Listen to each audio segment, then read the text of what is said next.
एक बहुत ही प्रेरणादायक छोटी सी कहानी मात्र 2 मिनट की, पूरी जरूर सुनिएगा।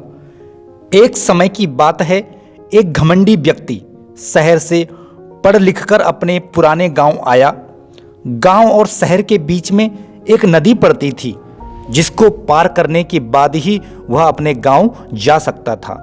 इसलिए उसने एक नाव वाले को बुलाया और उसके नाव में सवार होकर अपने गांव की ओर चल दिया। कुछ देर चलने के बाद वह घमंड में भरकर नाविक से कुछ सवाल पूछने लगा। क्या तुमने कभी व्याकरण पढ़ा है? तो नाविक जवाब देता है थोड़ी देर में और सोचकर बोलता है कि नहीं साहब, मैंने नहीं पढ़ा। घमंड और अहंकार से भरे हुए व्यक्ति ने हंसते हुए कहा, फिर तो तुमने अपनी आधी जिंदगी व्यर्थ में गंवा दी। थोड़ी देर बाद अपनी पढ़ाई का और घमंड दिखाने के लिए उस व्यक्ति ने नाविक से फिर पूछा, तुमने इतिहास भूगोल पढ़ा? नाविक ने सिर हिलाते हुए कहा, नहीं साहब, हमने कहाँ पढ़ा है।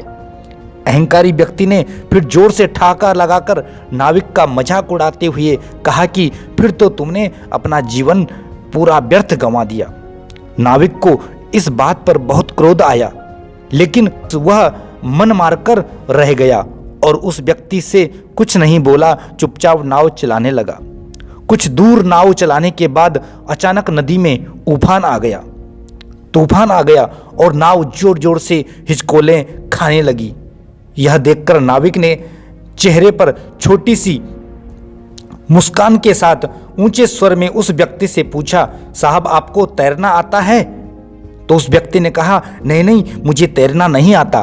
तो नाविक ने कहा, फिर तो आपको अपने इतिहास, भूगोल और व्याकरण को सहायता के लिए बुलाना पड़ेगा, वरना आज आपकी सारी जिंदगी बर्बाद हो जाएगी, क्योंकि यह नाव डूबने वाली है। और यह कहकर नाविक नदी में कूदकर तैरकर वापस किनारे चला गया और वो व्यक्ति वहीं नदी में डूब गया। इस कहानी से हमें यही शिक्षा मिलती है कि कभी भी अपने ज्ञान पर व्यर्थ का अहंकार प्रदर्शित नहीं करना चाहिए और किसी को अपने ज्ञान के बल पर नीचा नहीं दिखाना चाहिए। तो दोस्तों, कैसी लगी आपको यह कहानी? चैनल को सब्सक्राइब करें, बेल आइकन प्रेस करें और सभी के साथ शेयर करें। धन्यवाद।